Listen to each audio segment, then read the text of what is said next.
దేవుని సహాయం నువ్వు కావాలని కోరుకుంటున్నావు, కానీ నీవు నీ మనసును భ్రష్టత్వానికి అప్పగించుకుంటున్నావు. అంటే నువ్వు సహాయం చేయవా? నీకు ఆ మనసు లేదా? దేవుడు తన మనసునే నీకు ఇస్తున్నాడు. హల్లెలూయా! దేవుడు తన మనసునే నీకు ఇస్తున్నాడు. మరి నువ్వెలా తప్పు చేస్తున్నావు?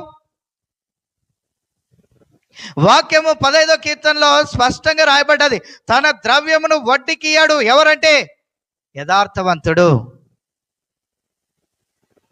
నువ్వు కష్టపడి చెమటోర్చి ఏదైనా సంపాదించుకోవాలి, అవసరమైతే సహాయం చేయాలి, కానీ బదులిచ్చినా పర్వాలేదు, మళ్ళీ తర్వాత ఇవ్వండి, పెట్టుకోండి, ఉంచుకోండి అని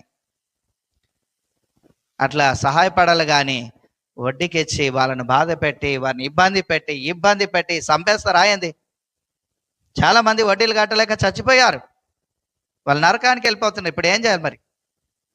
దానికి జవాబు దేవుడు నిన్ను అడుగుతాడు, గుర్తుపెట్టుకోవాలి.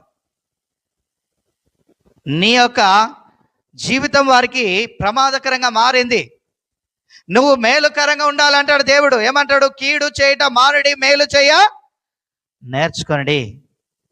మరి మేలు చేయాలి, కానీ మరి కీడేట చేస్తారు? దేవుని పిల్లలుగా ఒక సత్యాన్ని బోధించేవారుగా నీవు కొన్నిసార్లు నోరు తెరుస్తావు. ఏమని అంటే, యేసు ప్రభు నిజ దేవుడు, నాకు ఈ గొప్ప కార్యం చేశాడు.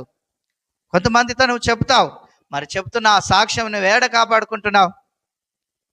హల్లెలూయా!